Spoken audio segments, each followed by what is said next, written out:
Assalamualaikum warahmatullahi wabarakatuh. Baik, kita akan teruskan pembelajaran kita iaitu puasa benteng diri. Hari ini objektif pembelajaran kita pertama, menerangkan perkara-perkara makruh ketika berpuasa, dan yang kedua, menjelaskan perkara-perkara sunat ketika berpuasa. Okey, mari kita tengok objektif kita yang pertama. Okey, terdapat 8 perkara-perkara makruh ketika berpuasa. Itu yang pertama tidur. Tidur berlebihan pada siang hari. Tidur ini ibadah, tetapi jika berlebihan makruh dalam bulan puasa. Okey, yang kedua, ini yang pertama. Yang kedua, merasa makanan di lidah tanpa menelannya. Rasa makanan. Ustazah, boleh ke rasa makanan? Boleh jika orang yang merasa makanan itu adalah tukang masak.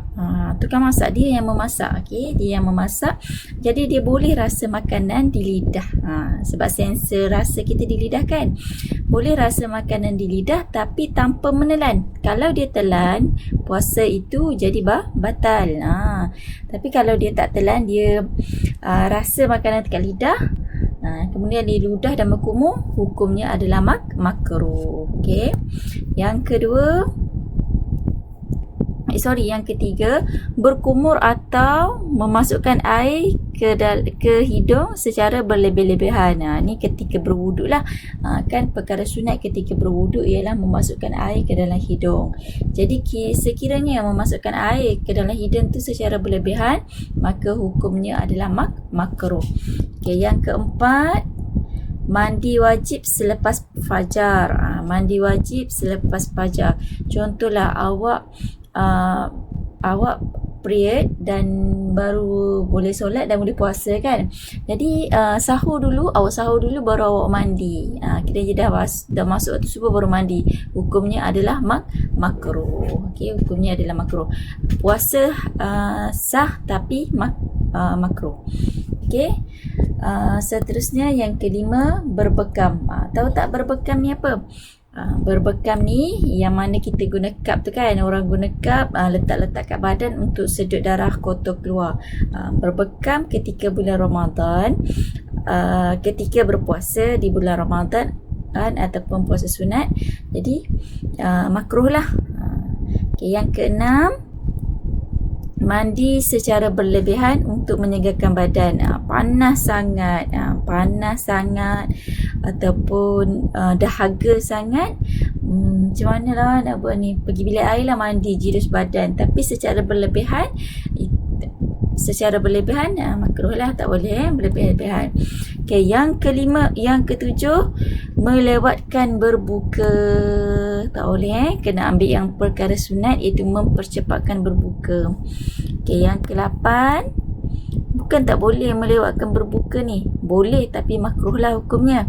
Okey, yang ke-8, melakukan permulaan persetubuhan bagi suami isteri. Okey, makruh apa yang dimaksudkan makruh? Kena faham balik apa maksudkan makruh. Puasa itu tetap sah, puasa sah tapi makruh. Makruh ini maksudnya makruh ini maksudnya kalau tak buat dapat pahala, kalau buat tak berdosa. Okey. Seterusnya kita nak tengok sunat puasa. Apa perkara-perkara sunat ketika berpuasa? Okey, kat sini dia bahagikan kepada 3 bahagian. Okey, yang pertama ketika bersahur, yang kedua ketika berbuka, dan yang ketiga ibadah pada waktu siang dan pada waktu malam, khususnya pada bulan puasa. Okey, khususnya pada bulan Ramadan lah kan, yang kita katakan bulan ibadah Ramadan ni adalah medan untuk kita beribadah. Sebenarnya bulan-bulan lain pun kita beribadah juga. Okey, cumanya kenapa pada bulan Ramadan kita macam nak memperbanyakkan ibadah, kerana setiap amalan yang dilakukan pada bulan Ramadan akan digandakan, pahala berganda-ganda. ganda. Sebab itulah ramai yang berlumba-lumba untuk memperbanyakkan ibadah pada bulan Ramadan. Yang ni pada bulan puasa. Okey. Ketika bersahur. Ketika bersahur, sunatnya bersahur. Bersahur makan makan sebelum waktu subuh tu, itu sunat bersahur. Melewatkan sahur. Maksudnya kalaulah subuh pukul 5.30 kan. Kita mula bersahur pada pukul 5. Okey, cun-cun dah tu. Pukul 5 pagi. Kena cun-cun lah. Ini kategori melewatkan sahur lah. Jangan sampai melewatkan sahur sampai terlajak waktu subuh. Itu tak boleh lah. Yang ketiga, mandi wajib sebelum fajar jika berjunub. Jika berjunub ataupun jika haid tadi kan, suci daripada haid tadi. Okey, yang perkara sunat ketika berbuka pula, bersegera untuk berbuka. Kalau kita lambat-lambat berbuka, hukumnya makruh. Jadi kita kena bersegera untuk berbuka.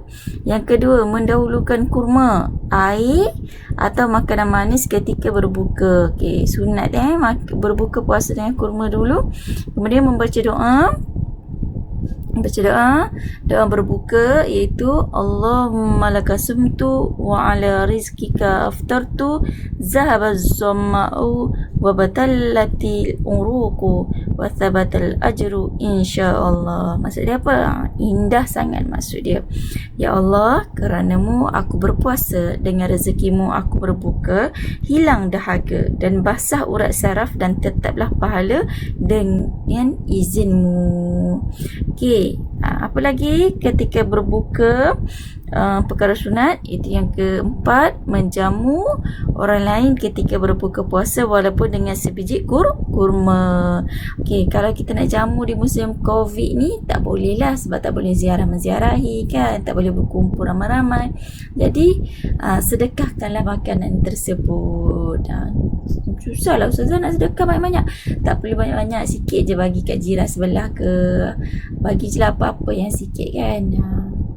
Bukan nak cakap bagi sikit, tapi ikut kemampuan lah. Okey, seterusnya perkara sunat. Perkara sunat pada waktu siang dan pada waktu malam. Okey, iaitu yang pertama membaca Al-Quran. Yang kedua, berzikir, berselawat dan berdoa. Siapa yang berdoa orang yang berpuasa yang berdoa, insya-Allah cepat dimakbulkan doanya. Okey, seterusnya bersedekah. Okey, yang keempat, beriktikaf di masjid, terutama pada 10 hari terakhir Ramadan. Iktikaf ni macam mana? Okey, iktikaf ni adalah pergi duduk masjid. Iktikaf ni boleh berlaku bila mana awak niat. Sahaja aku beriktikaf di masjid ini kerana Allah SWT. Awak niat je macam tu, awak duduk je di atas masjid, itu dikira sudah beriktikaf. Okay, sambil-sambil tu zikir lah. Zikir ke, selawat ke, baca Quran ke kan. Jadi hatta tidur pun tidur di dalam masjid tapi niat iktikaf, itu dikira pahala.